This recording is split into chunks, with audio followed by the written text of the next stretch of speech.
gonna start this off like a little Wayne record. Yeah. Yes. So we're doing like a 5 Fingers of Death type thing. We're playing a few beats. Freestyle for like. Started off, like you got the Uchi Wally instrumental ready. That's what I want to spit on. Food. I should have gotten a Post-it note from your crib. Welcome to another episode of The Goods. This is Hugh Harrison. Hey, what's going on? Are you from New York originally? Yeah, I'm from New York. Okay. I'm born and raised. Where are we at right now? So we're in like Soho right now, which is sort of like. And then where did you grow up at? I grew up on the Upper West Side. Okay. So like I grew up sort of like, like. I say that like I know where it is. No, Upper West Side sort of like very Jewish, very sort of like upper middle class. All right, Kanye, chill. Well, I grew up in like, like demonetized off the rip. Off the rip, yeah. No, I just like it's very sort of like nice, kind of clean, very sort of just like, the Upper East Side's very American Psycho. It's like those like the wealthiest houses in like the country, like these huge bedrooms where you like get off the elevator and you just have the floor. Whereas like the Upper West Side's a little more like, it's still very nice. Like it's the Museum of Natural History, it's the Met, it's all that stuff, but it's very like saying, it's very like kind of like people. Sort of, it's a little more like down to earth, I'd guess. It's a lot less sort of like ostentatious. Yeah, I think we walked past Ronnie Fig out front earlier. in front of your crib. This is Soho. This is like sort of like arts. This is like very like fashion. Like all the like big stores are down here and stuff. Yeah. Yeah. Speaking of which, that's why we have Hugh on the pod to talk about. We're talking about yo-yos a lot, obviously, too, but Hugh is also a model by trade, because you can go to school to be a model, too. Yeah, by trade, yeah. Yeah, my apprenticeship is almost up, actually. PhD modeling. PhD and just being really, really, really good looking. Really, really good looking, yeah. But, which is funny because like Hansel in that movie is canonically a yo-yo, or that is like that. I didn't even think about that. No, because like Steve really Brown funny. did but also I've looked for that clip so many times. It's gotta exist somewhere. I haven't found it online. And really? It's one of those things where like people tell me all the time, like, oh, you're like Hansel, you do the yo-yo, and It just sucks, I've never seen it, because it's only from like here down, because obviously it's a stunt double doing it. Yeah, it's Steve doing it. It's Steve, right? yeah. I say that like we don't know the fucking. I want to see what yo-yo he was using in that. See if I can pause it and be like, oh, it's a Transaxon. Have you ever heard of one of these? No, it's like a slimline Duncan yo-yo. It literally looks like a Saber Raider. Yeah. It's like so slimline and V-shape, but it has like a freehand cap on the outside. Oh. Yeah, like that was Duncan's big yo-yo before the freehand came out in like 2001. Oh, wow, yeah. Yeah, it was OG. I guess like yo-yoing really started. It's weird how like the yo-yos we know is like this only happened like 7, 8 years ago maybe, or the really nice ones. Yeah. Like Steve was also a yo-yo consultant on. Oh no. He was a yo-yo consultant on, what was that Johnny Depp movie? It was Lone Ranger. Yeah, he did something on the Lone Ranger. I like read that somewhere. Oh, like, in his IMDb or something. Yeah, he has an IMDb. Yeah, I'm sure he does. Yeah. Steve is like the type of guy to edit his own Wikipedia, which rightfully so. That's great. But like, it's so funny when like I'm at a school and kids say like, "You're on Wikipedia." I'm like, I don't know. And they're like, "You don't edit?" I'm like, why would I? You would never catch. Also, like if you edit something shit. wrong in a Wikipedia article, your IP just gets banned. Oh, from the whole Wikipedia? That's yeah, funny. From all of Wikipedia. I love every time I go on Wikipedia, like, please just give us $3. You're on here constantly. Like, we tagged your IP. You're constantly looking up JFK and conspiracy theories. Just please give us $3, Tyler. Like, you start calling me by my real name. Yeah.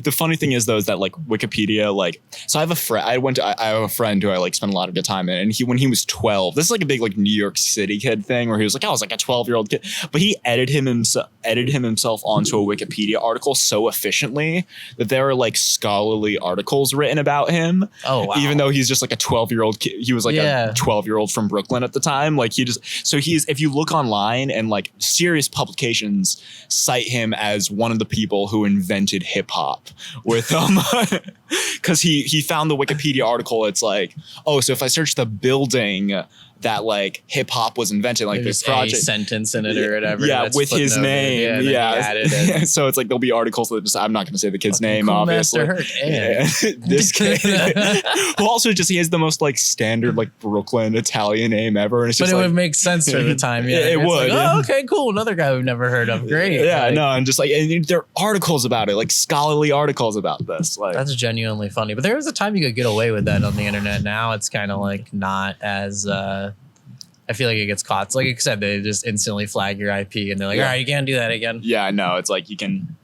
Wikipedia is a good source though, because you just, I don't know. I've When used I it was for a school. kid, they like refused to allow you to use that at school. They'd be like, no one can cite Wikipedia as a source. And I But was there's like what the citations fuck? at the bottom that you can Yeah, check. so like, cite yeah, that. Then, yeah, I I'd guess cite the is really citation. what Yeah. they're. Yeah, I don't know, because even those citations probably have some sort of hard source somewhere. Whatever. Yeah. I don't know. What were we talking about before?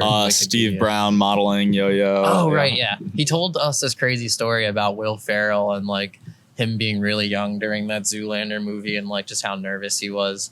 And then he was like, Will Ferrell, and they're leaving, is like, don't fuck up, yo-yo man. Like, if you fall and kill the star, everyone will never forgive you or something. And everyone in the van like laughed hysterically. And he's like, oh, great, Will Ferrell hates me. Like, but he was like totally cool with them the whole time. And I think they ended up seeing each other at some other party later. Cause like, there's this yo-yoer in LA, Mark McBride, that's like a stagehand, like in a lot of productions. He, like, Really? does Yeah, a lot of yeah. like lighting. That's a and very like cinematography and yo-yoer. stuff. Like I feel like a lot of yo-yoers are like part of like some like IATSE union or something like that. I think it's like a Yes. big like it's the exact thing that like a yo-yoer would I feel like want to do. Like, oh, I'm just like really into lights or something. Yeah. Or like He's like an extra in this episode of Scrubs where he's like pushing what's the guy's fucking name? Zach Braff, like on a gurney down the hall. And then he like got a Duncan sticker in like an episode of Friends way back in the day because like one of his friends like worked as the set designer on staff and just like threw the sticker up on the fucking well, I worked on sets for a while, like a few years ago, and it gets really easy to do that stuff. Shit Like like I was doing like COVID PA work, like it's probably like, really crazy. contact tracing. Yeah. So we had to have this like a router that we needed to set up at like random locations that like you would have to, and we'd have to like check on it. But it'd be hard to find outlets at some of these locations because it was like, oh, we're shooting in like some alleyway in Like Queens. Yeah, or like this, exactly. And it's like, where do we find an outlet? Like right now my apartment is right up there and This we're is just lit, though. This is dangling a This is extender down there. perfect. Everything's working. We're totally fine. We're doing it. We got a table from the trash. But like no, it's so there were multiple shots where you could see the router because we just would leave it plugged in and Yeah. like no one like on like set dressing and stuff would check it. So there's multiple scenes where it's like this like old New York alleyway, and then there's just like this router that was like I was gonna say it fits in the scene by the way you're making it seem. Maybe not. No, it did. Some of it was like it makes Took sense. place in 'Cause- '78. yeah, no, this particular one took place in '78. Even though it was like that show was a mess. It was not. That's so funny. All right. Yeah, Steve, that thing. How did you get started yo-yoing? That's a good question. How did I get started Good jump yo-yoing? So I was willing to. I went to a summer camp, Okay. like most kids in New York Shout City out do. camps. Shout out summer camps. Where did you go to summer camp? Was it like a city ran summer camp or one that like your mom enrolled you in? Type Yeah, shit? it was called like Lanakila. It was in like Vermont, and Oh, okay. there was a kid there who had a Diablo, and I was like, let me try that. And then eventually I was like, hey, mom, there's a thing called a Diablo. Texted your mom about it. Like, you didn't have phone, so I wrote her a letter, and I was like, may You I wrote her a please have letter? one? So she got me like this like shitty Diablo that I just played with all the time. And so I finally leave summer camp and realized that like there's nothing for like high level Diablo in the US. It was just all these videos of people in like Taiwan and Japan doing it. Oh, But I was yeah. like, there's They're not. so good though. They're so good at it. And I was like, Yeah. there's just not, I can't. I wonder if there's any US players that are like that. I'm sorry to interrupt. There probably are a few, but I mean, in the US, it's all like juggling and like Yeah, circus yeah. stuff, which I was never really that into. Like, obviously, I like it, but like, I was, so, and you know, obviously from that, I just sort of was like scrolling through YouTube and eventually hit a like Yo Tricks video or something. And my little brother started yo-yoing, and Okay. I was cool. sort of like, you know, he was sort of like, okay, he got to the point where like he'd like do some very like could like bind consistently sort of thing. But I sort of just like usurped that from him, kind of, which I feel sort of bad because I just like would like when he was away, I'd just play with it and play with it. I'm sure if he was really into it, your mom would have bought you all each one, but she probably just saw like, oh, he doesn't really give a shit, and Hugh was gravitating toward it. Yeah, so. And I just got into it. I just continued doing it. Eventually, like went to a contest, New York Yo-Yo Club. Siblings kind of end up like that, you know? Yeah, what I mean?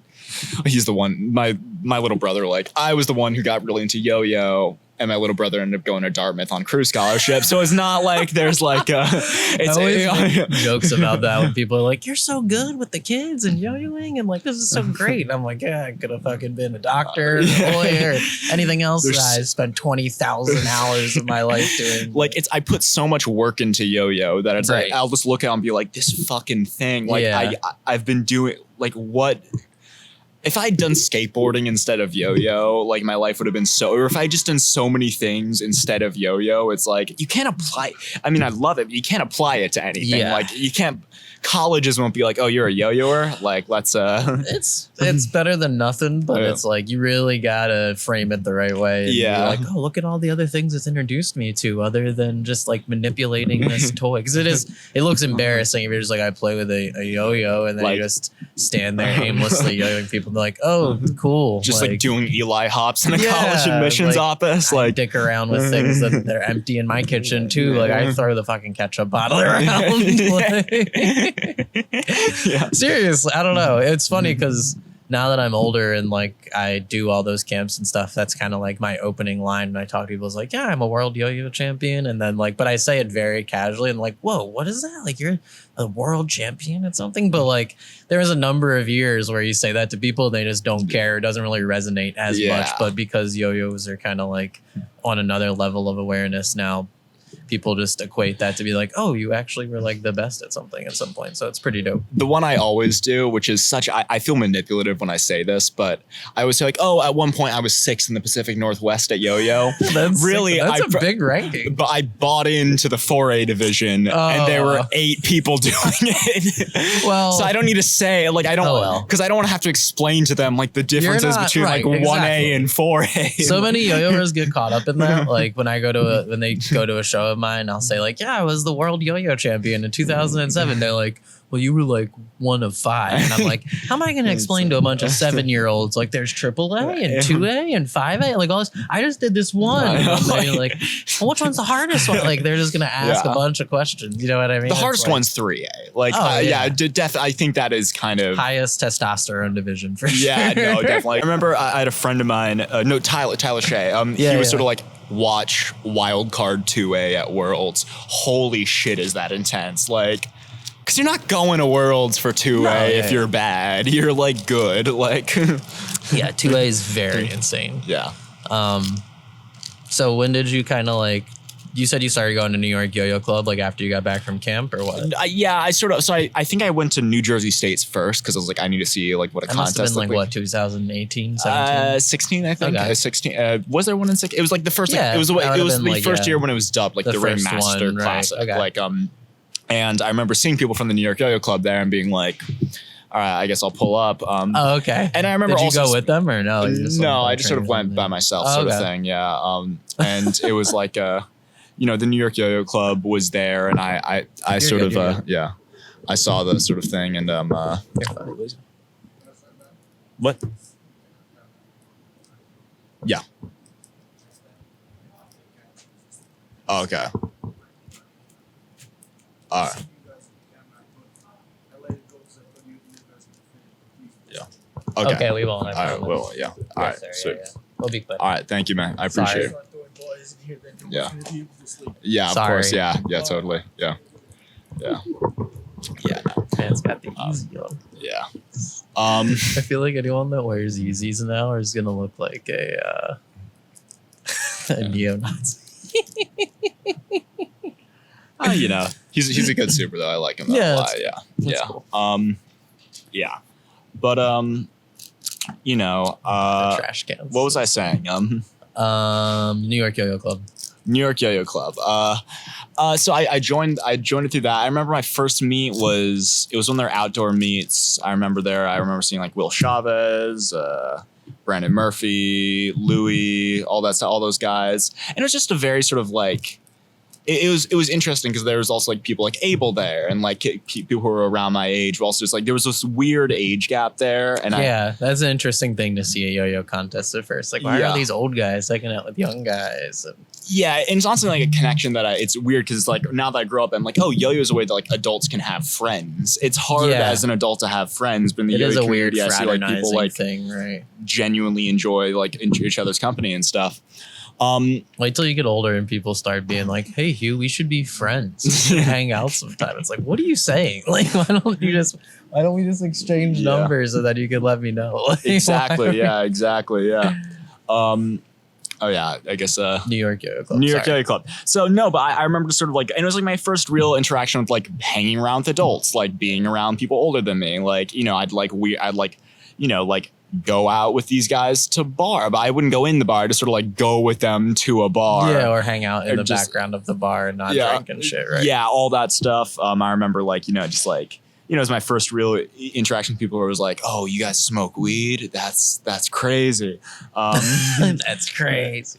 And then, it just eventually became like, just like going to New York Yo-Yo Club, learning about these sort of things. And it was a way I sort of matured. And like, it was my way of like, because when you're a yo-yoer and people know you're a yo-yoer, people kind of don't want to hang out with you, or like people want to sort of like weirdly tokenize you in a way that's like. It definitely attracts like disenfranchised kids that don't feel like they have a lot of other places they belong. And it's welcoming to everyone, and it's like inclusive, and like they don't like make fun of anyone for any reason. Like that was the cool part to yo-yoing to me when I was like 13, 14, is coming from like skateboarding and shit where like you get made fun of for the smallest infraction, or like people are just constantly like nut tapping each other, and it's like nobody ever thought about doing that in yo-yoing, and it's like I don't know, it's funny.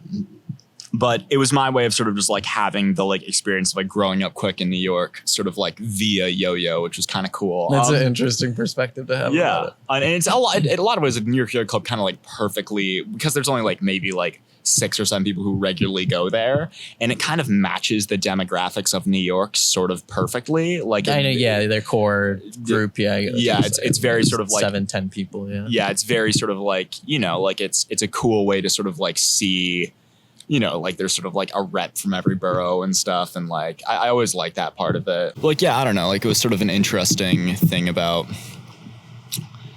I just enjoyed it. Sorry, I totally forgot what I was talking about. My bad.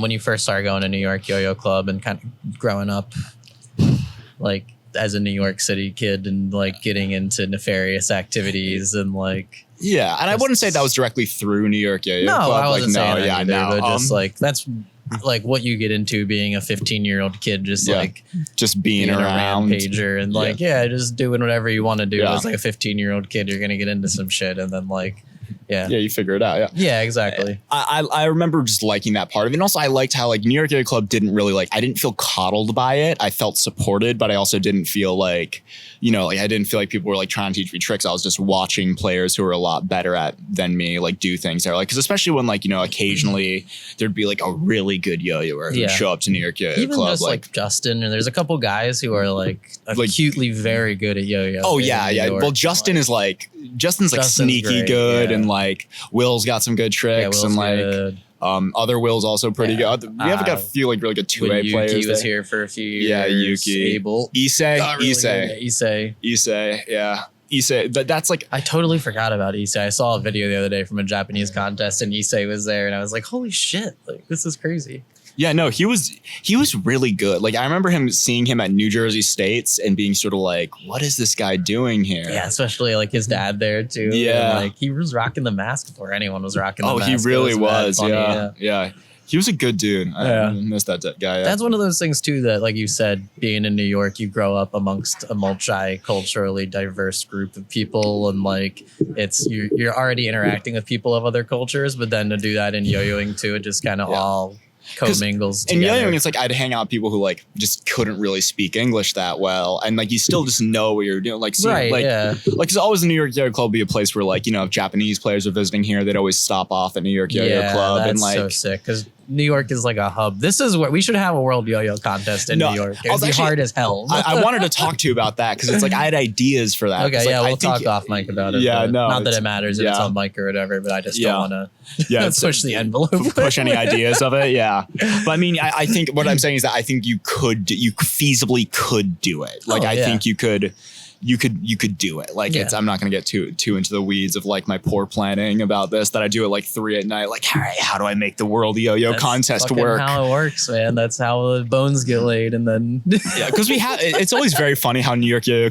or like world yo-yo contests go, because it's like Tokyo and then like Budapest and then Cleveland or like Orlando. No international people. At least international people could justify going to Orlando because of Disneyland and all that kind of shit. But like, it's so hard for an international person to be like, okay, cool, I'm gonna go to Cleveland and then spend another $300 to get to wherever else in the country. Like where I actually want to go. I think you could process. Like I'm just thinking like general cities that would make sense. Like I think like Philadelphia would be one that like would make a little bit of sense. Or just to go maybe to. Outside of New York, like northern Jersey, which would suck to say, but like we could still kind of say like. Well, you could do the whole branding as New York, but it's in northern Jersey. People do that shit, There is like the New York Giants. Like is that where their stadiums in Jersey? Yeah, their stadiums in Jersey. Yeah.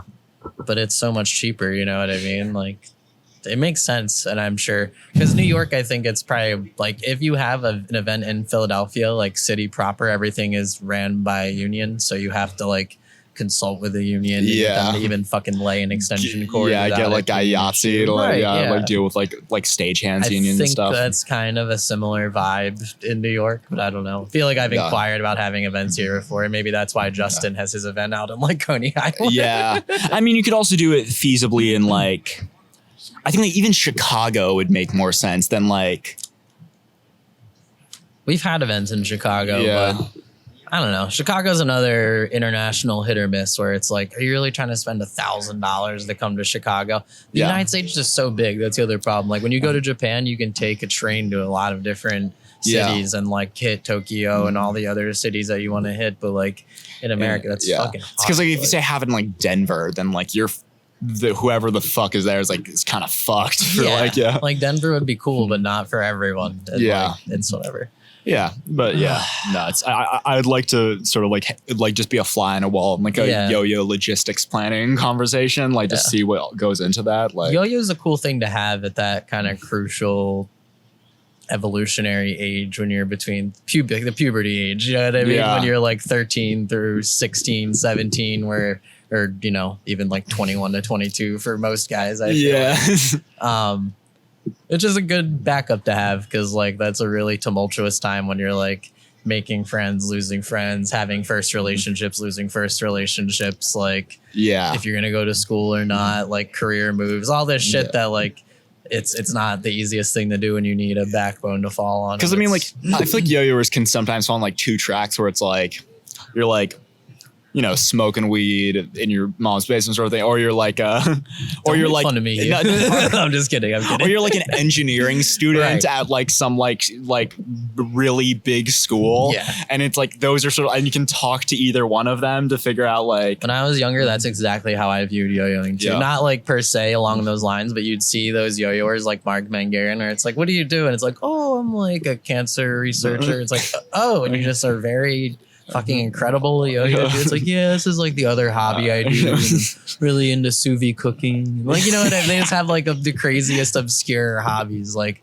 I love talking about shit like that. The like chief technology officer on the Obama re-election campaign was this yo-yoer, and it's just like really this guy Harper Reed, and like it's so sick. He sold like a online retail tech company to PayPal in like 2014 or 2015. Like he's made like a lot of money and like basically never has to work again. But, like he just is a very smart dude. Like, but he happens to yo-yo too, and he's not like a serious yo-yo player. He just like does it occasionally and like wistfully and like, you know what I mean? Like here and there when he has a break or whatever. I always have this weird fantasy, which I ever come across like multiple millions of dollars, like never work again money, the first thing I'm gonna do is go to Yo-Yo Expert and just one of each. Like, yo, you would be surprised. Andre has like 4 or 5 of those customers. Because when I go in there, I'll be like a box to the side that it's like, the fuck is this? It's like, oh yeah, this guy gets one of everything, and it's like, whoa, like, are you kidding me? Because at that point, like sometimes like Yo-Yo Expert, like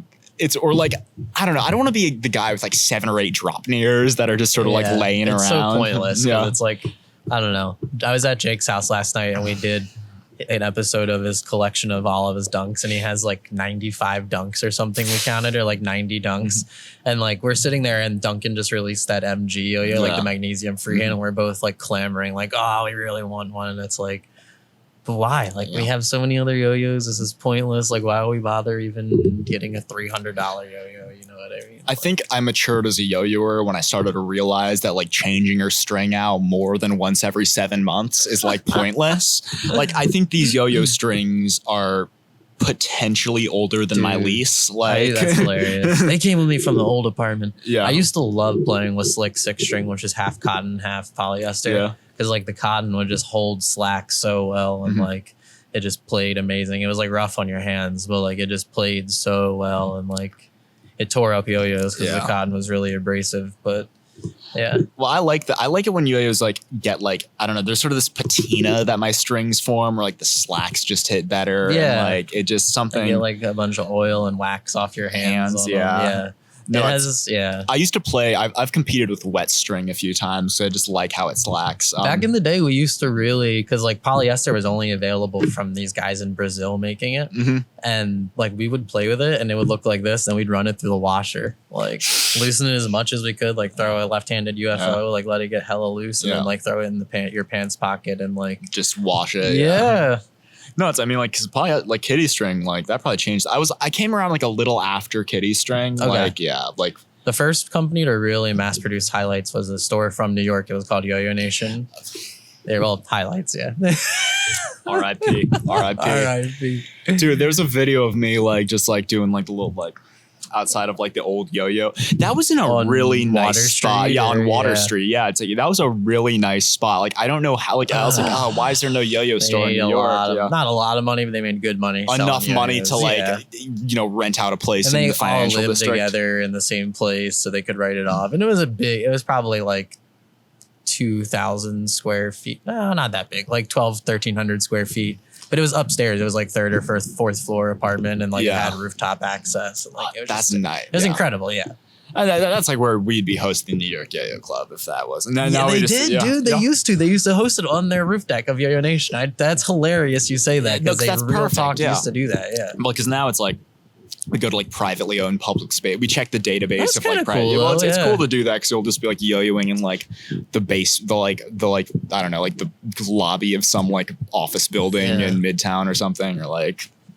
Someone needs to get someone in the New York Yo-Yo Club. Like Richie does an excellent job promoting, but like someone that's like really skilled in PR to like get the word out. Because I bet like it could be like a party. People are just there vibing and like throw a yo-yo a couple times. We've thought about that before, like hosting like an actual like event for it. I have these like little pop-ups in Philly, and they're hosted by this like tattoo shop in my old neighborhood that owns a bunch of properties, and like it ends up maybe like 30 people come out to it, and it'll be like 10 yo-yo players and then like 20 tattoo artists or like really hot tatted up girls. And it's just like, this is a really interesting juxtaposition. Yeah, cool. Because I think like a lot of people just like the idea of being around people who yo-yo. Yeah. It's so weird, but it's exactly what it is. Yeah. It's not even like they're spectating. It's just like, I don't know. It's like a beer garden type vibe where everyone's kind of doing their own thing, and you can partake in yo-yo if you want. And sorry, go ahead. So I've been at like really cool like Bushwick functions and stuff, and people will be like, can you just be there yo-yoing? Is that like a thing you can do? So weird. And it's like, because one, I'm sort of like, I don't want to be known as that. Like that's not. It kind of puts you in a box. Like it's like being called yo-yo boy. Like we've all had the experience of just being like all been there. Like, oh, look at the yo-yo boy sort of thing. Yeah, it was awesome that. I don't want to call that shoot that you did recently where they had like all the models kind of holding different like I don't even want to call it like childlike motifs. It was just all random It was like, kind of shit. Okay, like, so I'll tell you the tell me backstory what behind that. So that is so in New York Fashion Week, there's two kind of things that go on. There's shows and presentations. So shows are like, the classic, like where you do a model walk and stuff, and it's on a runway, and it's normally hosted at a cool thing. Shows are really expensive to put on because it's like putting on like a 15-minute Broadway play functionally, like with that amount of stuff. So you only see like huge brands doing them. But there's also presentations which are a little cheaper to put on because you just need like a space for it. And basically the models just stay like mannequins for like 2 hours while like buyers and like important people wander around and like look at your clothing. So that was a presentation. Oh, wow. And I went to the casting for that presentation, and I was sort of like, my agent was just like, can you just hit this real quick? Like, you don't really get paid much for them. So he's like, if you can make it, you can make it. If you can't, you can't. So I just went there because it was on the way to the thing that I was already going to do. And I was like, probably not going to get it. Like, these clothes don't look like something I'd wear normally. Like, people are like, it's me, not my look. And the woman there, it's for a brand. It's for this woman named Mia Vesper, who's a very talented designer. Just plug real quick. Shout out Mia Vesper. And she was awesome. Like, it's magic show themed. Yeah, you were telling me that earlier. That's so rad. And I was like, I'm like a shoe in here. I don't want to say that. I'm sure it's like, everyone else is faking that they can do a magic trick. But like, it's one of those things where it's like, I don't actually know magic. Like, I don't know magic. Like, I would never call myself a magician, but like, I just sort of know how it works a little bit. Like, I can make stuff look good just because of like my experience with yo-yo. Like, I think I could operate flat. Like, I could operate flash paper or something, or like, if those like, those like trick cards, they can go like, whoa, and they're like a slinky. Oh my God. It's like, I can make that look cool just because it's like, you have finesse skills. Yeah. But I bet no other model can do that. So it's just like, no way. Other than that Russian dude, Jenna, he's I hate being the second best model / yo-yo in the world. He skates too, and like we'll post random clips of him skating, and he's always very good, but he's very similar to how he yo-yos, where he's always trying to do new stuff. And he was like at the park the other day, like posting like from a park in Russia, is doing like some really impressive shit. And I was like, I did not even know he was this good. Like, I knew he was good from like a having fun skateboarding perspective, but not like a genuinely you're a very good skateboarder. Well, so there's one of those things where like, this person won life. Like, it's like one of those people where that person is just so like, there are a few yo-yoers like that I'm just sort of like, how are you so talented at like everything you do? Dude, and why is yo-yo one of those things? Like, and why do you choose to do yo-yo? Yeah, like, why do you do anything else? Yeah, like, I don't know. I'm forgetting who it was, but there was some dude who was like like also an athlete and like a musician and stuff. And I was like, why are you here? Like, Ethan Chung, the guy Ethan Chung. Yeah, he's like, I was like, this sounds real for me. I was like, that is like, you're so. He like committed to Duke just because he got in, and he's like, all right, this is a really good school. I'm gonna commit early, and then Yale and MIT are both like, we want you to come here. Like, we'll give you just as much money. Well, I was like, I already fucking committed. That. And he also he got 10th one. Like, that's like, I think like the highest technical evaluation someone's gotten on a free. He had some like weird metric that made him like the spirit. I don't doubt it. Yeah. I think he got like 4th at nationals that one year or something. 4th like 10th at Worlds in 2007. Okay. But it makes sense that one of his evaluations would have been off the charts. You know what I mean? I'm going to say a hot take on this podcast right now. 2016 Worlds probably is the best 1A division finals I've ever seen. I think, not of all time, but you've ever seen? Okay. I think maybe of all. I'd say 2013's up there too. What are some notable freestyles from 2016? All right. So, that was the year Shion won.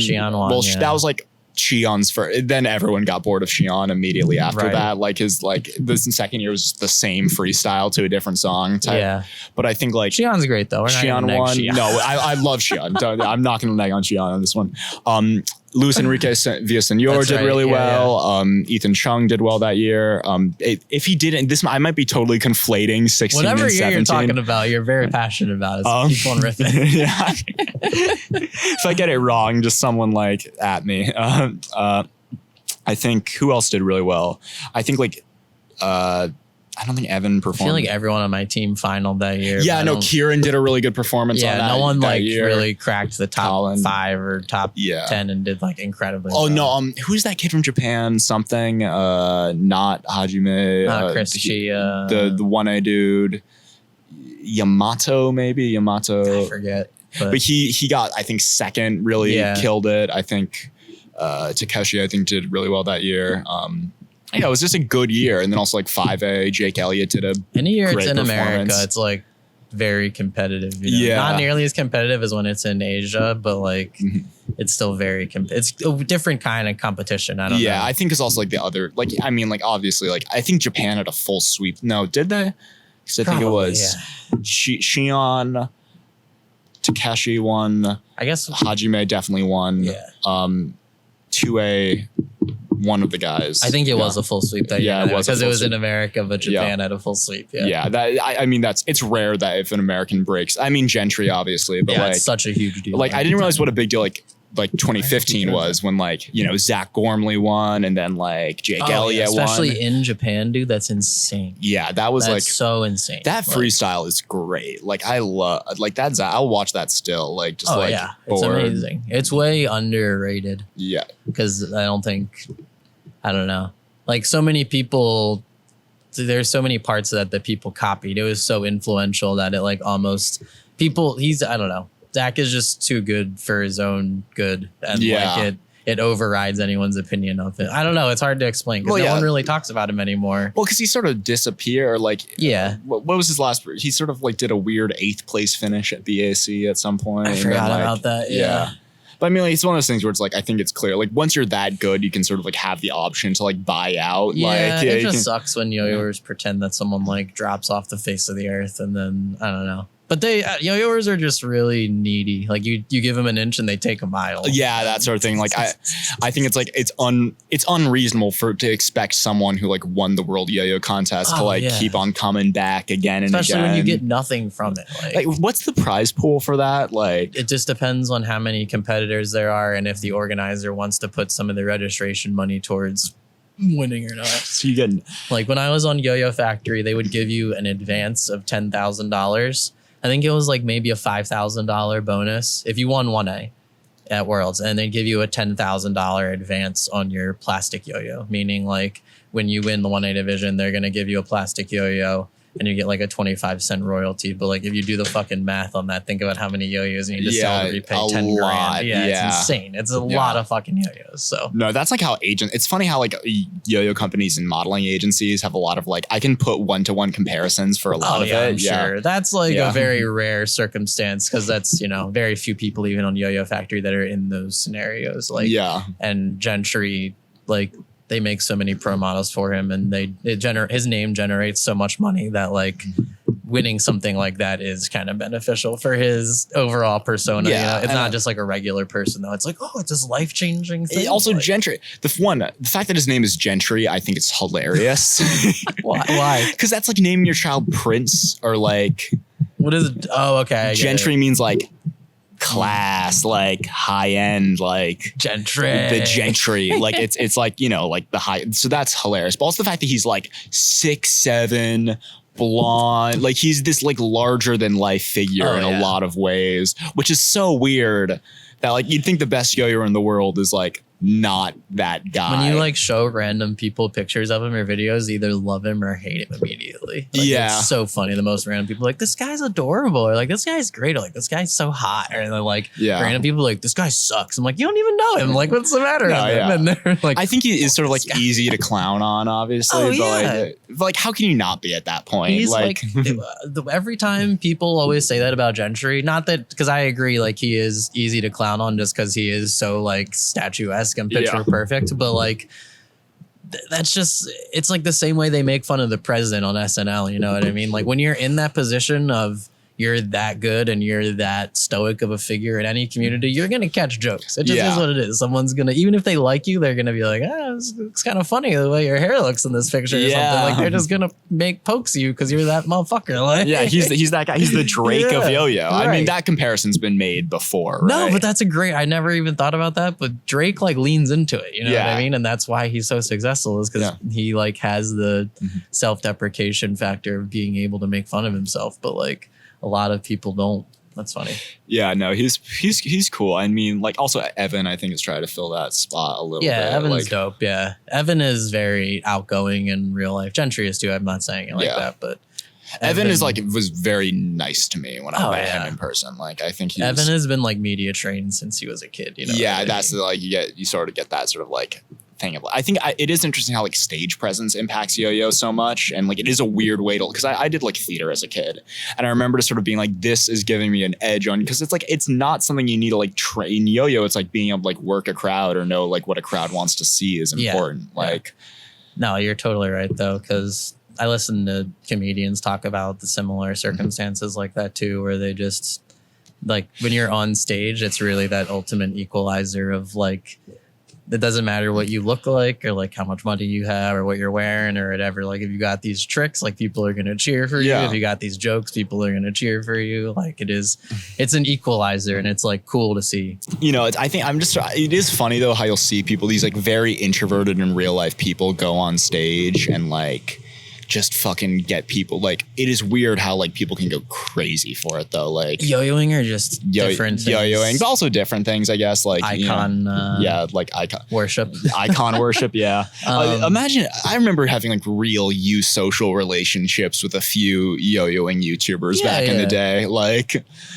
But it's not a bad thing, though. No. But yo-yoing is kind of cool in that way where you can reach out and talk to basically anyone who's the best. And, like, they'll give you the time of day. They'll teach you a trick. They'll help you with anything. Like, if you see them in person, like... Yeah. If Gentry had, like, extra yo-yos on him, he's not the type of dude just bring them. But, like, he would either give you one, you know what I mean? Or, like, sell you one of his shutters, you know what I mean? Yeah. Be like, yo, let me get one of those. Like, and...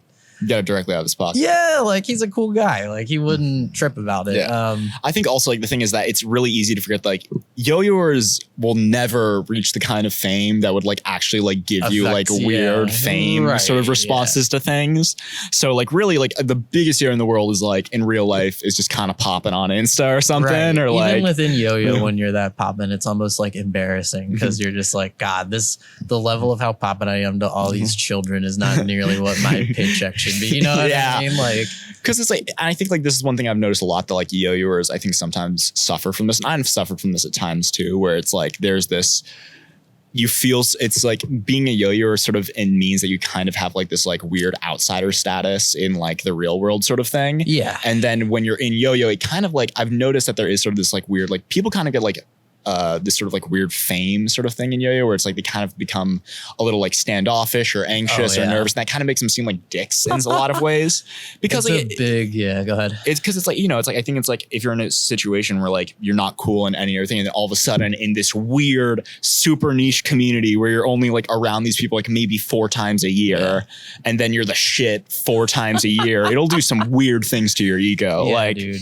yo-yoing is I hate to use the term equalizer again. It makes everyone like really like their apparent character flaws and traits really like stand out. You know what I mean? Like if you're a talkative person, like yo-yo is going to make you very social amongst other yo-yo players. If you're like a loner, you're going to get into yo-yoing and just be very not standoffish, but you're going to be a loner yo-yo player. You know what I mean? And it amplifies whatever personality traits that you already had, you know, just because. And it's crazy because a lot of yo-yoers too use yo-yoing as a substitute for their personality. You know what I mean? Where like they wish that they could be cooler in real life. So they like think that by emulating like the coolest yo-yo player that makes them cooler. In some ways it helps them, but it just like it's a dangerous path, you know what I mean? Because then you're cool to all your yo-yo buds, but then like in real life no one knows what the fuck you're doing, or you know. So freshman year of high school, it was like the first time I was gonna like, you know, it was like the night before I eventually got my first kiss, but I had no idea how to dress myself or act myself. But what I did idolize, the person who I loved was Yori Yamaki. And if you guys remember from Yori Yamaki's 2014 Worlds freestyle, he had a button-up short sleeve shirt with a bow tie. So I thought, you know what, Hugh, that is what you will wear to the state. Oh my God. Yeah. And so there are multiple photos of me where I just thought that fit was just crazy. That's super lit though. It's cool that you like were that confident about it. You're like, I genuinely like this shit that much that this is what I'm into. Like, yeah, but I think in real life, it's like, this is what cool people must dress like. I mean, Eeyore's a stylist now. I mean, he is undoubtedly great style. Like, you had great forecasting of that one. Which is funny because I followed him on Instagram the other day, and it's like we have mutuals from like people in fashion world, which is strange to be like, someone be like, oh, why do you like Eeyore? Someone's like, well, have you seen his, oh my God, he shouldn't have gotten third place that year, man. All I'm saying, that laser beam freestyle, iconic. That's so funny. It'd almost be weird. There's some yo-yoers that are going to Complex Con in a few weeks, and I'm going too, and it's like going to be weird hanging out with them because they're going with like one of the fashion booths there, and it's gonna be so weird like hanging out with them, like, and us knowing each other through yo-yoing, and like probably hanging out way more than like any of these other friends he has, and like knowing you. We've like literally gone to other countries together and gone to Iceland together, shit like that, and it's like, I will say this in terms of like fashion and yo-yo, like a lot of high fashion stuff really translates well to like yo-yo wear. Like a full Rick fit like would like really work with like, cause like string looks good against it, and like it's mobile enough. Like it's there's not a lot of, it's sort of loose around the arms and stuff. Like I've thought about that a lot. Like, that's interesting. Yeah.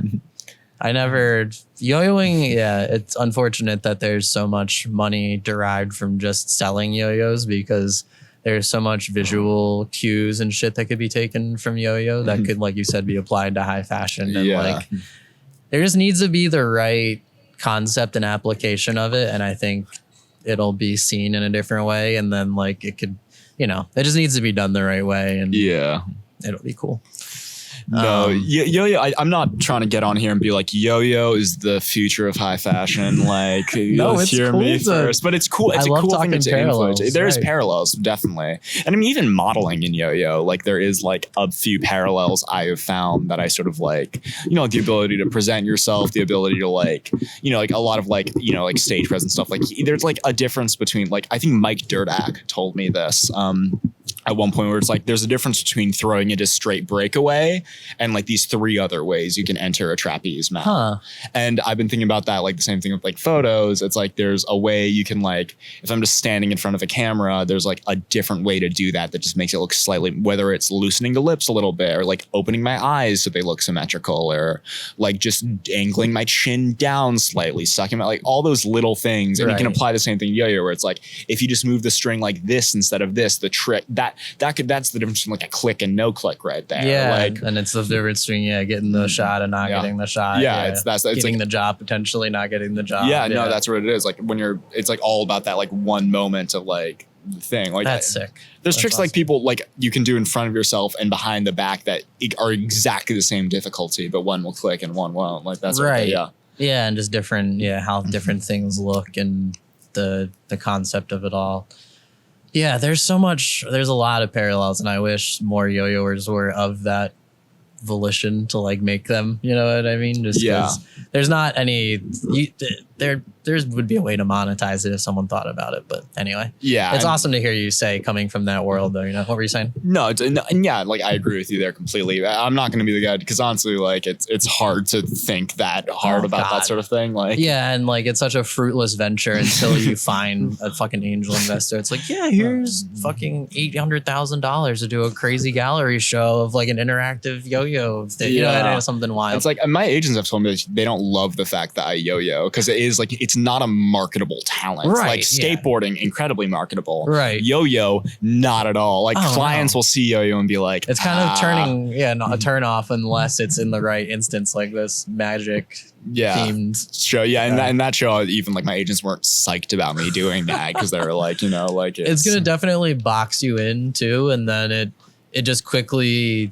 As soon as yo-yo isn't a poppin' thing anymore, or you get booked as the yo-yo guy at every show for a season, then it's like the next season, it's like, oh, you're the fucking yo-yo guy, right? Like, all right, cool. We did you last year. Yeah, you don't want to, because I mean, like in fashion, that goes. It's like at least I'm not the guy who is like, oh, you're the pink hair guy, or right? Like, or Burberry Airy or something, or like oh no, you're the guy who like wears that feather in his ear all the time. There is like in modeling, you do want something to like differentiate yourself. So like casting directors know it's more important that casting directors know who you are than like like you're looking away. Skateboarding is a nice accoutrement though. Like Yeah. that can be a look. Like yo-yoing, they probably know is like, this is some weirdo shit. This is like putting Magic the Gathering. Yeah, like or like to a regular job. That's like, great. I'm a D&D Right. dungeon master. Like it's cool as shit when Post Malone does it, but like like- because he was Post Malone, he's like, yo, I play Magic too. And Like, people are like, oh shit, man, he plays fucking Post Magic. Malone? Yeah. That's crazy. Yeah, exactly. Or it's like not Adam 22 with Kendama, kind of. Yeah, Or like, there's a YouTuber who's like also a gangster rapper. I think his name is 22Gs or something. I Yeah, forget his name, but yeah. like he's really good at rapping. But like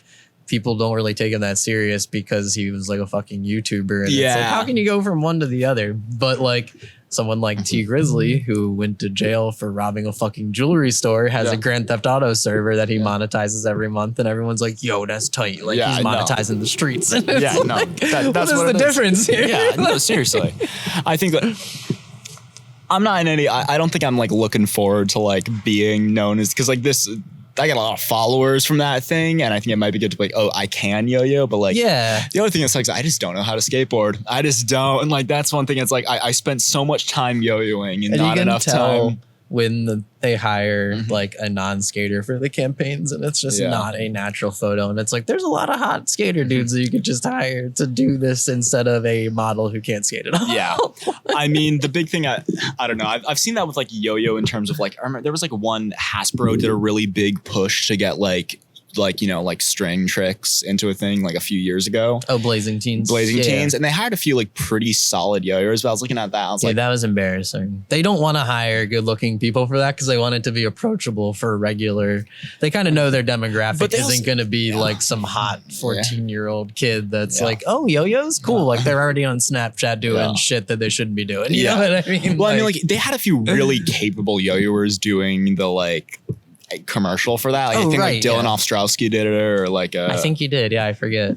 But I mean, like when I saw the tricks, I was like, I know Dylan has better tricks. I've seen Dylan with those tricks. Like, Yeah, Dylan yeah. is a very capable yo-yoer, and like I just ain't trying to see Booter's Revenge like that. Like it's just cringy to me. Yeah, but it's just got to be the cool. They should have just done like elevator six Yeah. times. Yeah. You know what I mean? Yeah. People doing a symmetric elevator Yeah. back to back. Those were cool yo-yos. Like I like The Blazing like, Teens. Yeah. the- It's unfortunate that they need to hire a yo-yo consultant as Yeah. someone in the background to like tell them what could potentially not be cool to yo-yoers, but like what parts of yo-yoing could be cool to the general public. Cause Yeah. like all that shit is done with a focus group. Like they have regular people being like, oh, that's cool. I would buy that for my kid. But it's like, they had these cool hub stacks on it, I think. Yeah. And I liked that. And like it was just like, and I think the actual, when you took the hub stacks on, like the yo-yo was so fucking smooth. Like, Yeah. because Hasbro had those like machine, like, they were all great yo-yos and like they made tons of them. You go to Walmart and buy them. Like it was insane times. But like even then, like now yo-yoers are like embracing all the TikTok yo-yoers, Yeah. even if they think it's cringe. Mhm. They'll be like, well, this person has millions of followers that see yo-yos, Yeah. so I should repost it just to help with awareness. you see, because people tell me a lot, like, oh, can you do the DNA? Right, Like, can yeah. I do it? And and then I'll do the DNA for them because, like, you know, Yeah, why it's- not? I Of just want to course. be like easy, boom, you see, and then I'll add a little thing at the end where it's like, you know, Angelo is actually he has great tricks that That's awesome. aren't that. Like, I'll try to like plug the guys a little You bit. should go back and look at the other stuff he does. Like, all right, cool. Like I think it's Cal States in 2016. That is prime right and then there. it's just Angelo being like, can I do DNA for 11 seconds? Can I do DNA for 12 seconds? But like, it would have been cool to see what during that Blazing Teens campaign, all the yo-yoers be like, yo, go to Walmart, buy the yo-yos, like Yeah. check it out. Like right now, Chrome kendamas are in Zoomies in the mall. And like they don't even have that many pegs. It's like Yeah. one, or you can only get like 2 or 3 kendamas there at a time. Like they only have a couple out on the sales floor, but like every single kendama person is like, yo, go to Zoomies, buy them shit. Yeah, like really just like Yeah, same thing with when Sweets got into Target. Like every single every kendama player went to Target and was like, "Oh, let me find them. It's cool to be able to Yeah. buy a decent kendama from Target. Target. Like this is cool to see." I was actually I went to because I actually do need new yo-yo strings. I have like 3 right now. And so I like was trying to see like, so normally if I need yo-yo string, I'll try to see if I can get like some yo-yo factory like plastic that has like a decent string with it. Yeah. And I just kind of throw away I'll just like that'll just live on my shelf forever. And Yeah, but I went to, it's hard to find yo-yos in stores nowadays. Like in stores and stores? I went to like FAO Schwartz, which is like the big toy store here. There's probably over 20 places in the city you can buy yo-yos. I looked at like 3 today. Like it's hard. Yo-Yo Factory purposely doesn't put their retailer list online so that other companies can't look at their retail list and be like, oh, let's sell these people yo-yos. But yeah, I mean, they did a good like couple years where they got like a new retailer almost every day. Yeah. And there's a lot, like basically every mom and pop toy store that like isn't just a hole in the wall basic ass toy store, like probably has Yo-Yo Factory yo-yos. Yeah, like you can get a like Fast 201, a Velocity, something. Like yeah, like every Learning the Arrow Express, maybe. Arrow like, is a good one too. Like Learning Express is a good one. Most of them carry Yo-Yo Factory, or a lot of them do. Not all of them, but a lot of them. There was a place in I was living in Boulder for a minute, and there was a store out there called like Wings or something, and I was like, "Fuck it, I need it," because I didn't want to like. It was like order. A kite store. It was like a kite store, Okay. yeah. And I went in there, and they had a very respectable collection of yo-yos there. I think kite distributors in the 90s used to distribute yo-yos too as like a skill toy, like how you could do stunt kites on the beach and shit. Because like, during the yo-yo boom, yo-yos were so popular in beach towns. Like you go to every boardwalk in the country and like in the Jersey boardwalks and everything, everyone would have a yo-yo store or like a kite store that sold yo-yos. Yeah. And like that was big. Like every summer when I'd go to the shore with my family, I'd always like hop in like one of the yo-yo ciphers and just like tear it up real quick. Just real quick. Like it was before I was like really good. I was like, it was like 99 or 2000. Oh yeah, wow, like, that was the old long days, time ago. Yeah. I've been looking at some of those like old 99, like they're hard to find, but I've been looking at a few of those clips. Like, people could really tear it up, and there was some like interesting shit there too. Like, yeah, you should watch Black Tominari Shiguro from 2001. Oh yeah, he's the guy who did a TED Talk, right? He does some crazy tricks. He does like the first tunnel in a freestyle really ever. Like he has a bunch of whips and suicides and stuff that like people were doing them at the time, but it was like the banger in the video. It's like, oh, this is the curtains. Like this is the craziest trick in the video. The dude who did the like suicide with his foot, like Ricardo from Brazil. Yeah. That was insane. That I saw that recently, and I was like, how the fuck is no one capitalized on like using your legs? Really, that's like a really like legs are hard. Jason Lee has a lot of good leg tricks, but like they're not really substanceful. Meaning like every time someone like has like a bad trick, or when I'm trying to explain how bad tricks are formatted. It's like, imagine if you're telling a story and someone was just over and over again being like the. It's like nothing's happening. Like they're not doing anything, you're not saying anything. It's like, like a weird like rip chord thing, right? Or something like that. But like if you're telling an eloquent story that has a beginning and a middle and end and an arc and like impactful like peaks and valleys of events that happen, like you could make a trick that's similarly formatted to a story and has like as much impact, and like those are the tricks that stand the test of time. The spirit bombs, the kamikazes, the shit like fucking that. Rancid Milk. Still don't know how to do that trick.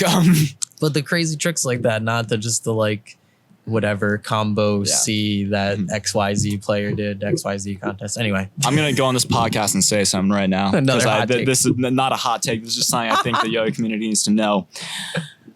Stop trying to yo-yo to MF Doom. I'm just kidding. I'm going to put that out there. Why do you say that? Because there's like, I think there's like maybe 10 yo-yoers in the world who are like technically efficient enough to make that work in a freestyle setting. And like, I don't want to see like Godspeed combos to like accordion. It's like, I remember getting into an argument with someone online, and I was like, it's really hard to sync freestyles to rap. EDM can sometimes just be easier. And someone's like, you heard of the villain? And I was like, tell me, please. Like, what does that look like? Every white person just brings up MF Doom like it's just like a saving grace of any conversation. Like, you ever heard of this guy? It's like, yes, I've heard of him. He's great, but like he also has a very abstract flow that's going to be hard for you to it's way easier for you to like front style while the build-up's happening, bind horizontal while the drop is. There's a template there. There's a template and it works, and I've seen some great fucking freestyles to that. Like, I also am a fan of like the chop, like multiple songs in a freestyle sort of thing, so you can get like Kieran did that in 2016 where he did like his like really kind of more technical stuff to some like a song that it's clear that he actually liked, and then like his like bangers to this hard style song or Jensen, something. I think, was the first yo-yoer to technically do that in like 2010 2010 or 2009. Yeah. I think 2009 at 44 Yeah. Clash, he put 3 1 minutes together. Yeah. I like that. But that's like an old trick from like cheerleading too, where like they just make a routine song and it's like 10 different songs together, and it's dope though. It's cool. There are a lot of weird songs that are like my favorite songs that are just like, I just don't know how I know them, and I'll just realize like, oh, someone did a yo-yo freestyle to this. Yeah, like, or as a random video or a clip or something that you don't remember, and it just sits in the back of your head. And you're like, wait a second, like, what is this from? the song "Mind Off" by whoever that Jake Elliott did in 2015. I was like, I love that song. Yeah. Speaking of MF Doom, though, I think from like 2007, like fall of 2007, a bunch of the like really good yo-yo players at the time started posting on like a private forum together. And that was like right around the time MF Doom was hitting like the cultural touchstone. Like he was really, really, he hadn't quite peaked yet, but like every single white person that was into indie music was like, yo, you heard this guy MF Doom, right? So yo-yo started using him in videos and stuff. Not really in freestyles, but just videos. And like in videos, I'm okay with it, but in terms of like, because you can curate a vibe. In terms of like, I don't want to see freestyles to like a Fantano core fucking like. Is that just because you went to VA States and they don't have prelim upload music and they just throw on an MF Doom mixtape and let everyone freestyle? No, I did it. I'm just sort of saying that as like a general point. Just it's a great take. Because I think like, you know, like Tyler, did you say the last name was like Vino or like Vienu or something? Vienu. Yeah. I think he could probably do it pretty well. Yeah. I think Jensen could do it really well. Charles could do it really well. Three of the only guys. Right? Yeah, like I think you could maybe do it. Like very few people though. Yeah, like there's a specific type of flow that comes from like years of practicing. Mark Mont definitely I think could do it because just people who have like spent years playing with like bad yo-yos and like have developed this like, very specific style of play that like you're a very wise yo-yo player for not yo-yoing for 20 years. Talking about yo-yoing with bad yo-yos. That was like not a rite of passage back in the day, but it was almost like you kind of need to play with bad yo-yos to be able to be a good yo-yo player. You know what I mean? You need like, you know, there's always like your horizontal will look better if you do it on like a grail or something. But I think also just like for the sake of like, it just creates this very visually appealing sort of thing. Cause like if you see like someone like there's very rarely any like errant slack in the way Charles Haycock plays. Like it's a lot of like, it's just everything is so intentional because like purposeful. It's just, I like how that looks. It's so like, it feels nice. Yeah, it's clean. Yeah, it comes in like a nice, neat package. It's something I can show someone. Like when I show people like yo-yo videos, I'll show them like art videos because generally I'm sort of like that's just sort of like something you can kind of like. I would put that on at a party, sort of for just like ambiance sort of thing, rather than like people can catch a couple seconds and be like, "What the hell is this?" Yeah, so like, no, so yeah, that sort of thing. That's awesome. Trying to think of a good next topic. When did you get started modeling? I feel like when you and I first started talking, you kind of mentioned that as like a potential career pathway, but like you weren't sure yet early on. And like, so I think as far as modeling went, it is something that it's like I always sort of thought that it was something I could do. Maybe like I kind of was like, I'm kind of tall. I think I look attractive, but it's like you don't really know until like it's kind of like a douchey thing to think. Like, I could be a model, but I know it's like you don't really. I'd never really paid that much thought to it, right? But like I eventually started like. Basically what happened is I got scouted for a show. Like I just got an Instagram DM one day. It was like, hey, do you want to walk this show for New York Fashion Week? That's and sick.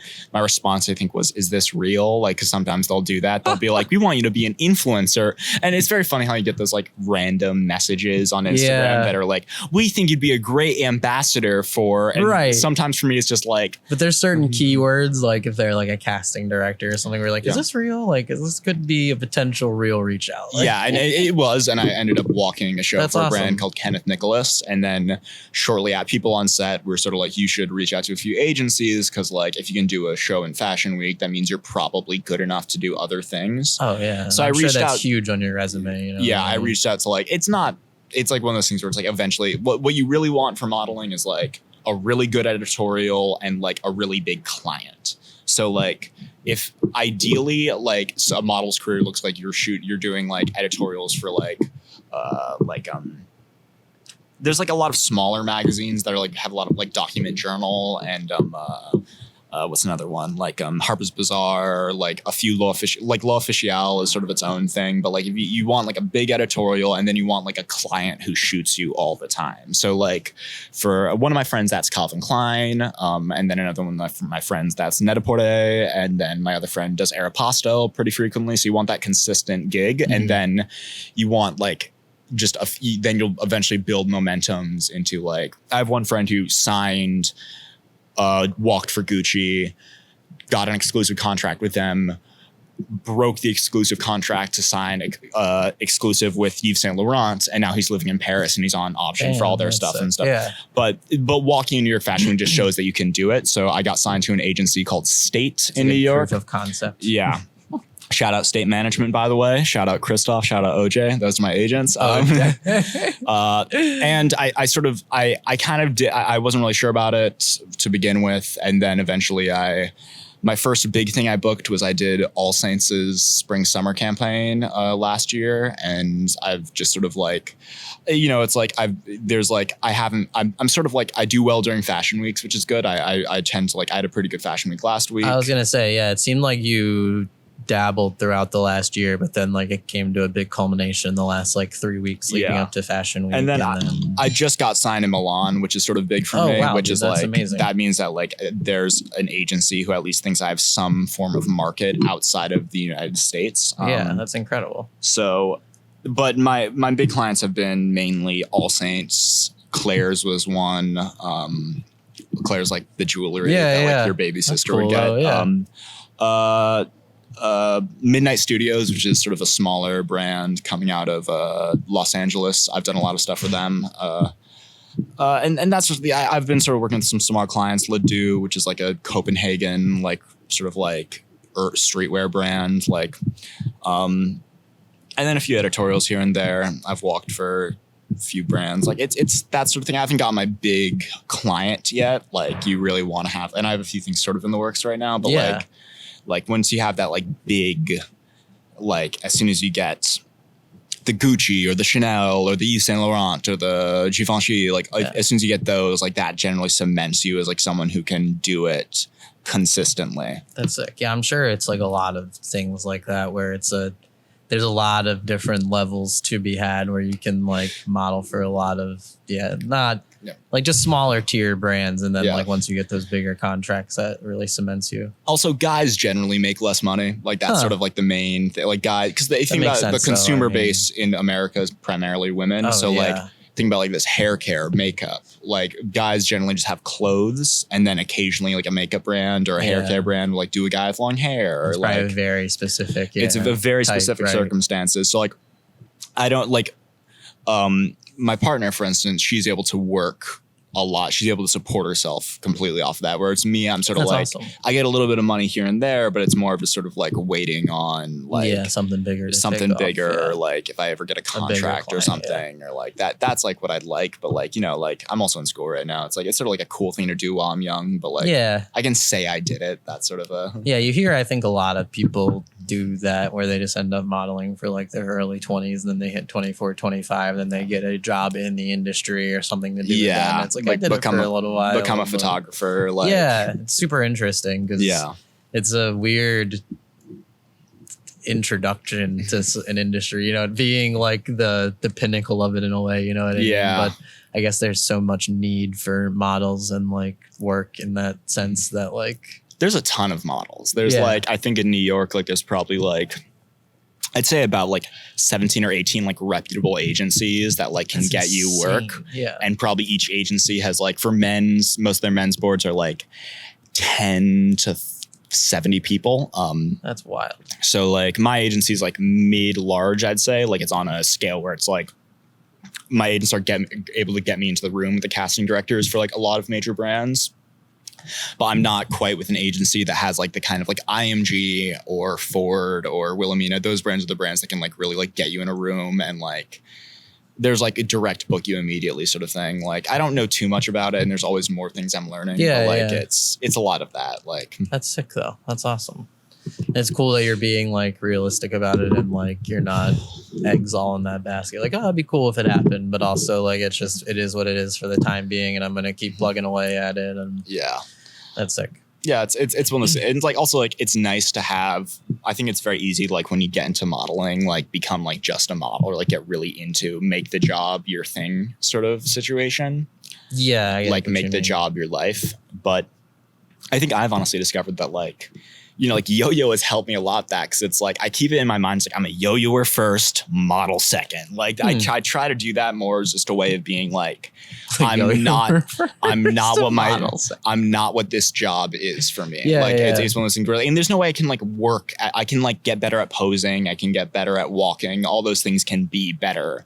But like at the end of the day, it's just a casting director deciding whether or not I'm good enough. Whereas like with yo-yo, it is completely in my control. Like I have 100% faith in my ability. I reiterate yo-yo. that to kids all the time. I'm like, that's what really is the cool part about yo-yo is how in control you are. And like when you're a kid, you don't have control over basically anything. So yeah, it's like you're in control of it. And then there's ways you can like, I've had unhealthy relationships with yo-yos in the past, like being really into like getting a sponsor, like being sponsored with something I was like really wanted as a kid. And then I grew up and I was like, yeah, I don't think that's that great. Yeah, but it's just like when you're a kid, you have like a undeveloped sense of value of the world, and you start to look at you think that being sponsored is gonna like change your yo-yo life. You know what I mean? It's just like when you're a kid and you get a new yo-yo, and it's like this is gonna make me so much better. And then you realize like no, just yo-yoing for longer is going to, if anything, yo-yoing with a worse yo-yo is gonna make me better. No, of course, it's gonna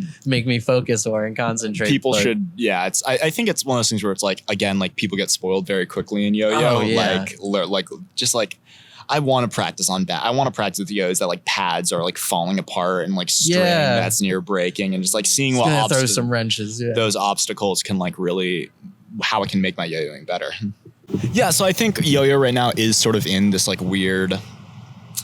There's sort of two parts of it, like where one it is very much for kids, like it is very much like, you know, it's a little like circusy kind of like juggling or like. It's a toy, so it's a toy, like where it's treating it much more as a toy or much more as something that's like, you know, that's like, can I do it with a blue yo-yo? Or it's a little like slime, it's a little like that.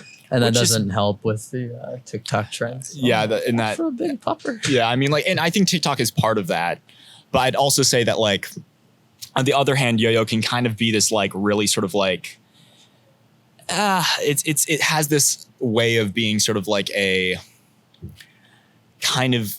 Not immature, but sort of like this rambunctious, like loud, like it's a little like skateboarding. It's a little like it's kind of just like that parallel and that energy. I feel like is why people feel like it should be there with skateboarding, but it's not nearly as cool looking. It's not nearly as.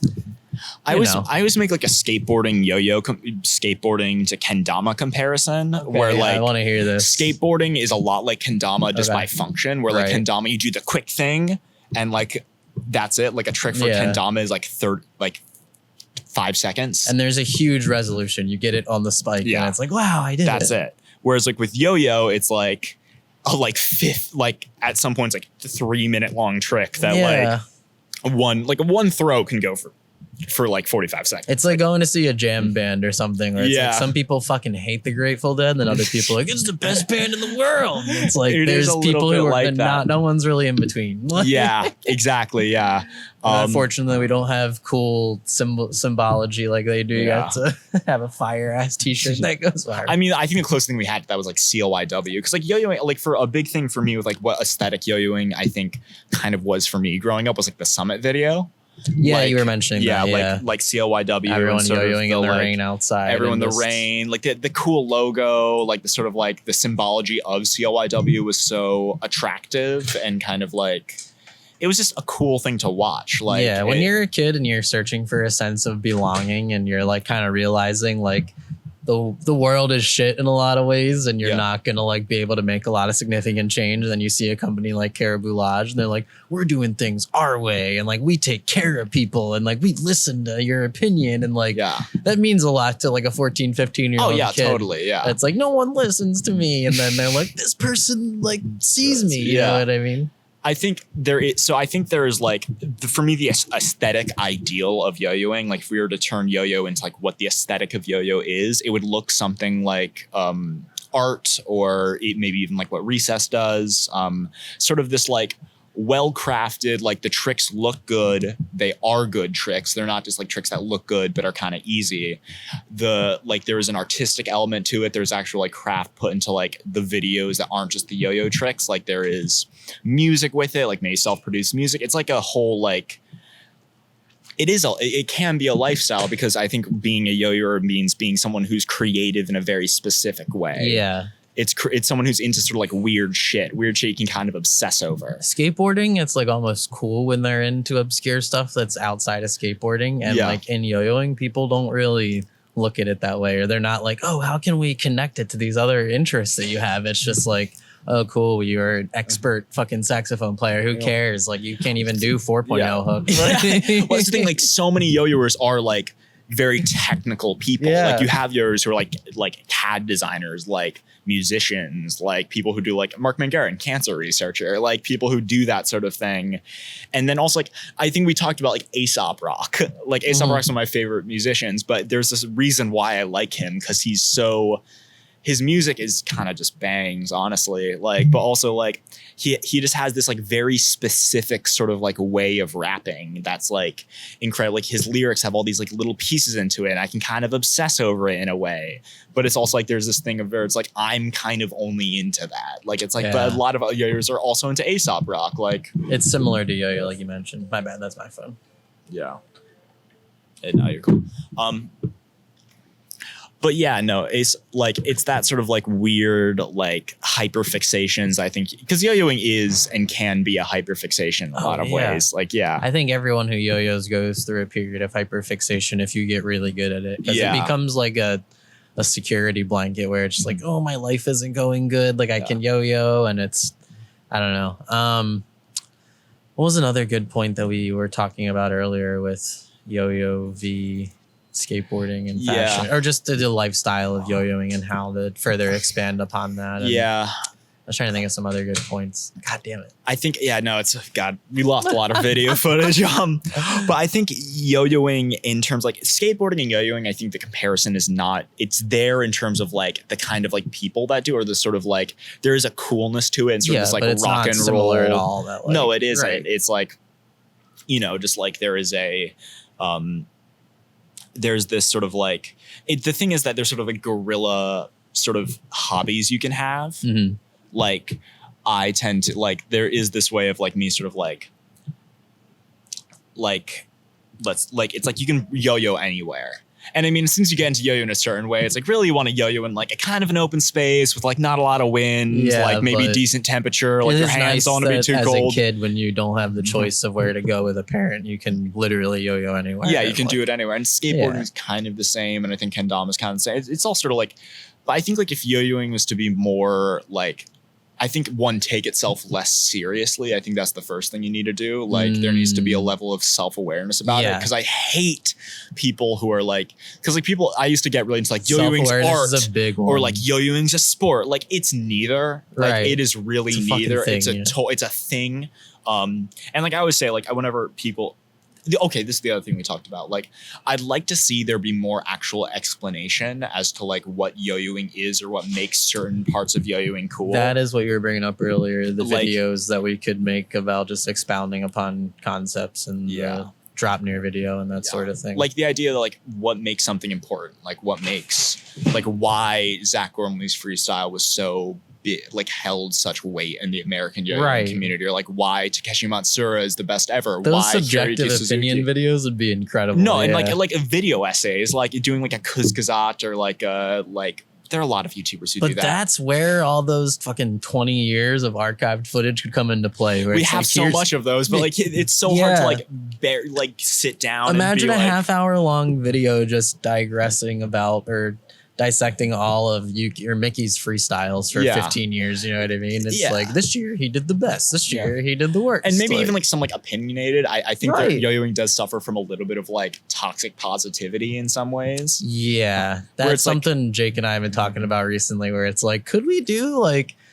not negative yo-yo stuff, but like you said, toxic positivity. Because I think like, that what it creates also, there's a lot of like negativity in yo-yo that's like pressed down. yeah. So you see like behind closed doors, it's you'll hear supposed to people be a talking safe a lot space of for shit. everyone. Yeah, but like really, too, I'd like to see shit. someone. I'd like to see someone like, yeah, this freestyle got first, but it sucked. Yeah, like I did not like this freestyle. When someone like, says that, they're like, "You're just a hater. You're jealous. Like, go do something better then." And then when that person does something better, they're like, "Stop hating." Like, it's like, you know, some of those things were like in 2017 when Shion won, and like it's I love Shion. I'm not gonna like again Right, it's right.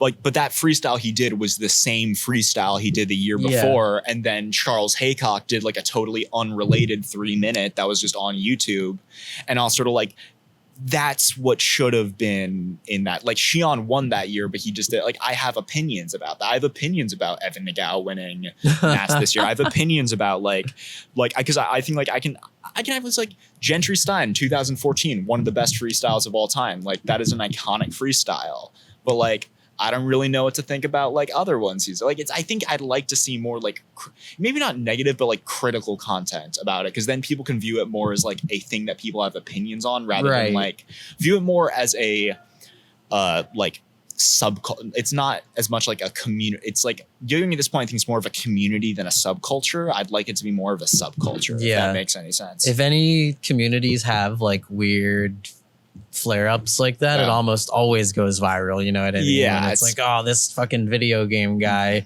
called this guy this awful word, you know what I mean? It just always is viral. I'm not saying that yo-yoers should do that, just like in that same sense where it's like, and not the negativity, just the when things are overly positive, it can prevent your community from growing in a way. Toxic positivity. Yeah, I think that they're being like, and I think there is sort of like remember when tech creators was a thing?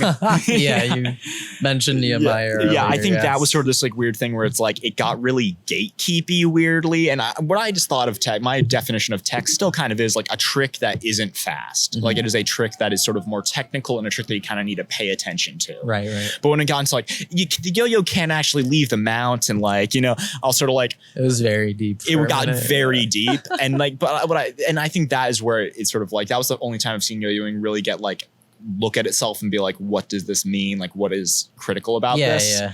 But I just like this, like see a guy on YouTube just like review a freestyle and just be like, I like this part, I like this spin part. I don't think you should have used this music. I think that like the other thing you were mentioning was just the dissection of culture in yo-yoing and making like long form videos about like. I think you may have mentioned this a few minutes ago, just like impactful freestyles, impactful yo-yos, impactful tricks, impactful videos, like bigger than reactions, just like actual like video dissections of like why this was impactful for the culture. And like, because that stuff is, I don't know, rabbit holeable. I don't know. Was that the word like, you used it's earlier? Like, you can rabbit hole it. Right. It's It's able for you to get into that. Like, oh, I watched this video. Now let me watch this one. And then like after you watch that and they're like this Gentry freestyle and you're like, let me go watch that real quick. Yeah. And then next you're buying a yo-yo. Yeah, you know what I mean? You're getting into it. And just seeing more like seeing why something's good rather than just being like, this is good, this is bad.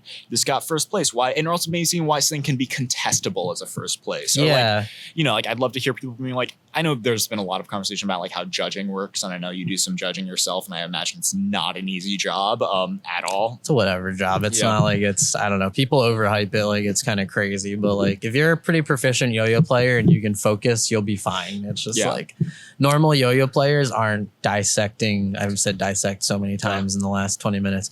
But normal yo-yo players, like they enjoy yo-yoing and they can read a trick and they can emulate what you're doing. But it's difficult to like watch a trick that's 10 seconds long and be like, all right, how many concepts were in that? You know what I mean? Like what's the... Because I mean, I try to click myself when I do it, but it's hard for me not to be like, I'll give that two clicks. And every time I want to take competing serious again, which is I'm way too old to care anymore or be able to don't dedicate enough time to it, I'll ask like one of the really modern day judges, like, how would you score this trick? And then I'll show one person and then they'll be like live clicking it like, all right, 1, 2, 3, 4, 5, 6, whatever. And then I'll show another judge and then they'll click it like way different and it'll either worse or better. And then they'll start like kind of being like, no, this is worth this. No, this is worth this. I'm like, see, this is why I can't. This is why we need long form video content. Because I'll be doing a trick that's like, I don't think that's really a trick. And the other person like, oh, that's sick. No, that's a great trick. And the other person's like, no, it's not a trick. I'll be like, this is done before, right? And people are like, I've never seen it before, but really, that's a cool part about judging. But like, also, there should be some sort of I don't know. I'd like to see yo-yoing more as I'd like to see, I don't know. I think every yo-yo has like, I think right now if we gave ourselves like 30 extra minutes just to like geek out about Takeshi Matsura, Oh my God, we'd be able to do that. Like we'd be able to be like, oh, but remember 2008? That sort of, or like even I could probably like some like there's like a 3A player I got really into at one point who like has only won once and like no one really Minato Furuta? Is that his name? He's a 3A player? He's the dude That sounds who, like, familiar. He cried on stage. There's been a lot of Japanese players that cry on stage. Okay. But that guy, and I was like, I get really into it. Like talking about like those sort of things. Like, American players are gross when they're like, yeah, dominance. I did well at the yo-yo contest. Like, what is your fucking problem? Like any player's like, yeah. And then a Japanese person's like, I've actually worked so hard on this and it affects me greatly. And thank you so much for your appreciation. I love everyone. even though I do love like a really good, like someone who can like, I think I have like some like weird sort of like, maybe not sexual, but like there's like these weird moments where it's like, oh, I'm like attracted to this from like players have done like really sort of good like like on stage, like showing little swagger. I'll be like, I know what you mean. No, Yeah, there yeah. are some players who like do that and bring like sex appeal to yo. Hey, I need to figure out like a yo-yo I can list off the top of my head who brings sex appeal to yo-yo that not people many. won't think are weird. And I'm not Or saying think that in a it's bad weird, way, but, like, but I always bring that up to people. I'm like, yo, any yo-yoer, they yo-yo like they fuck. And like, as soon as I say that to someone, they'll like be watching whoever's on stage and be like, I know who, God. I know people you're talking about though Right, that do yeah. that. Like, but like who is that? Like, Just people who do weird outburst shit, they probably fuck that way. And Yeah, it's but, like, like- that's, I hope you find the right partner. maybe not, but like I just who's a yo but like that yo's with like sex when he like that has this Sex. like sort of like that has like okay. Hot take. God, this is should I even say this on air? You can bleep this out, right? Oh, go for it, though. Say it. If you deem this, I think Jake Elliott yo-yos like he like yo-yos like like with like some sex appeal to it. Like he's I got don't some know sort of about like. Okay, you can take. I don't No, know. I'm just gonna keep it, but yeah. it's just, that's a hilarious take. I mean, it's because he's so confident. Like and, he's got like some sure confidence and, to it. like, It's just yeah. like anyone who can yo-yo with the because I also have like yo-yo freestyles make me cry before. Like it is possible to have a yo-yo freestyle. It's very like, emotionally elicit, like, charged. He's an emotion. Like, emotionally charged player. I mean, like who like who's that yo-yo recreation guy? Sort of slower, more sanguine style. I don't Like know. won Japan Nats, won 5th place in 2015. Yutsuke Otsuka. Okay, yeah. Like his 2015 made me cry, like straight up. Like he just has this like prettiness awesome. to it that's just Yeah. very like emotional and like I like his stuff. Like, There's a lot of good. It's awesome when yo-yoing can do that. You know Yeah. what I mean? And I mean that's but we need to have videos explaining why that is Why the that's case. the So I'm not case. talking to people at a party and I'm pulling up my phone, showing them like I have to show them like 5. make you cry. I have to show like 5. Like okay, but this is 2A. So like now let me show you every like a freestyle that I like from every other I division. just want to show you one Anthony Fantano like yo-yo video where they're Yeah, like, like- this is what's good, this is what's bad. Like this is an explanation, someone who can explain, so I don't need to like be like sitting someone down and being like, all right, so for the next 45 minutes, I'm just going to be showing you yo-yo These are the freestyles. culturally relevant parts. Yeah. I like that idea though of doing content that you can be able to watch in succession that like gets you Yeah. because I would love to be able to sit there and get lost in an hour long because I do that on random Well, do you know topics like all the time. you don't play Magic the Gathering? No, There's no. this guy named Ristic Studies who does videos like that more talks about. It's not That's like awesome. Magic cards, but he talks about like the concepts of Magic cards and like how like you know certain things. Like, and I'd love to like I want to make a video about how like a slightly dinged yo-yo probably holds like because like I don't want to buy a slightly dinged yo-yo not because Dude, I don't want to own I'm a gonna slightly write that dinged down 'cause yo-yo. that's an incredible idea for your video. I'm Because- listening. Because it's like I can't buy the history of that yo-yo. I Yeah. can't buy the history It's of like your sentiment. like slightly dinged dark magic. Like because that's different. Funny story, and then we should probably wrap this up soon. Yeah. But like, so when I was doing that Mia Vesper show, Mm. and I did the presentation. The girl standing next to me, this girl, she was from Miami, had red hair, and she went, "Is that a yo-yo?" And I went, "Yeah." And she went, "My dad was the head machinist for Yo-Yo Jam."